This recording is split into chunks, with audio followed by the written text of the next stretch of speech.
লোকটি সুপারমার্কেটে হাঁটে হাঁটে কোয়েল পাখির ডিমের একটি র্যাকের সামনে থেমে গেল। সে ভালো করে দেখে খুব যত্ন করে একটি প্যাকেট তুলে নিল।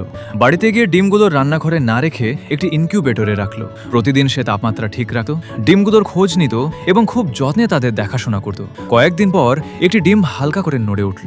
সে আলতো করে সেটি তুলে কানের কাছে নিয়ে শুনল। পরের দিন ডিমটি ফেটে একটি ছোট কোয়েলের বাচ্চা বেরিয়ে এলো। লোকটি বিস্ময়ে তার দিকে তাকিয়ে রইল। তার মনে এমন এক অনুভূতি জেগে উঠল যা ভাষায় প্রকাশ করা সম্ভব ছিল না। সে তার সব ভালোবাসা আর যত্ন সেই ছোট কোয়েলের ওপর উজাড় করে দিল। কোয়েলটিও ধীরে ধীরে তাকে পুরোপুরি বিশ্বাস করতে শুরু করলো। ছোট কোয়েলটি সব সময় তার সঙ্গ চাইত।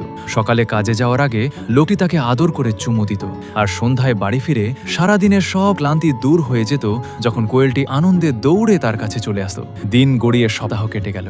ছোট বাচ্চাটি বড় হয়ে একটি সুন্দর ও সুস্থ কোয়েলে পরিণত হলো। তবুও সে লোকটির সঙ্গেই রয়ে গেল, কখনো তাকে ছেড়ে দূরে যায়নি। তাদের সম্পর্কটি সত্যিই ছিল খুবই অনন্য এবং ভালোবাসায় ভরা।